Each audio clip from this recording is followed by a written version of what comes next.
High everyone, आज चाहिँ म कुबिन्डोको मस्यौरा बनाउन जाँदैछु। साथै बनाउने तरिका पनि हजुरहरूसँग सेयर गरेँ है त। कस्तो लाग्यो बनाउने तरिका, मिल्यो मिलेन, let me know in the comment section है त। कुबिन्डो बनाउन भन्दा पहिला, मस्यौरा बनाउन भन्दा पहिला म कुबिन्डो खानुका केही फाइदाहरू भन्न जाँदैछु।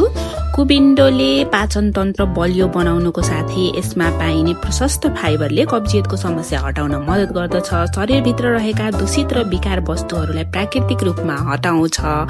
शरीरमा रहेको ग्लुकोज लेभल स्टेबल राख्छ, जुन डायबेटिक पेसेन्टको लागि एकदमै राम्रो हो। यसमा भएको एन्टिअक्सिडेन्ट प्रपर्टिजले इम्युनिटी सिस्टम बढाउँछ भने स्किन सफा, चम्किलो, नरम र हाइड्रेट राख्नुको साथै एक्ने कम गर्न मद्दत गर्दछ।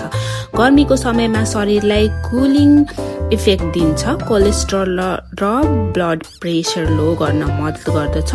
Low in calories, rich in fibre, so weight loss गर्न मद्दत गर्दछ। मेटाबोलिजम बुस्ट गर्दछ, साथै बोन हेल्थ पनि मेन्टेन गर्दछ एन्ड मेनी मोर। सबभन्दा पहिला त मैले मस्यौरा बनाउनको लागि कुबिन्डोलाई सानो सानो पिसेजमा कट गरेँ अनि बिउ भएको नरम भागलाई काटेर साइडमा राखेँ। देन पाले पालो सबै बोक्रा ताछेर फाले। देन 1 by 1 कोरेसोमा कोरे अनि बाँकी बचेको बिया सहितको नरम भागलाई चाहिँ मिक्सचर जारमा राखेर पिसिदिएँ।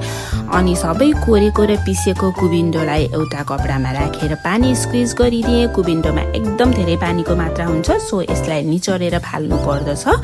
त्यसपछि कुबिन्डोलाई बाइन्ड गर्नको लागि मैले दालको बेसनको प्रयोग गरेको छु। दाललाई पिसेर फिट्ने, रेडी भयो नभएको चेक गर्नको लागि चाहिँ पानीमा थोरै पोर्सन राख्ने। पानीमा घुल्यो भने इट्स नट रेडी, अनि ठोस भएर तैरियो भने चाहिँ इट्स रेडी भनेर बुझ्नु पर्दछ।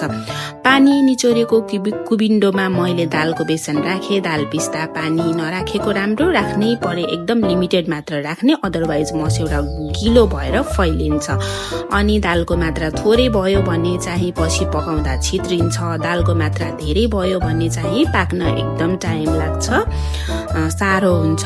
अनि ठिक्क सबै कुरा मिल्यो भने चाहिँ यति मिठो हुन्छ नि, I can't tell you, masyaura lovers can understand के वाट आई मिन भनेर। अनि दाल र कुबिन्डो मिक्स भएपछि आफ्नो प्रिफर्ड साइजमा डल्लो गोलो बनाएर घाममा सुकाउने अनि भित्री पार्टसम्म सुकिसकेपछि पकाउनको लागि रेडी हुन्छ हाम्रो कुबिन्डोको मस्यौरा।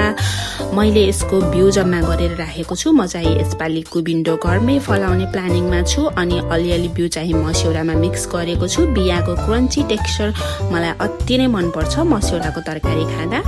सो आजलाई यति नै। Thanks for watching, see you.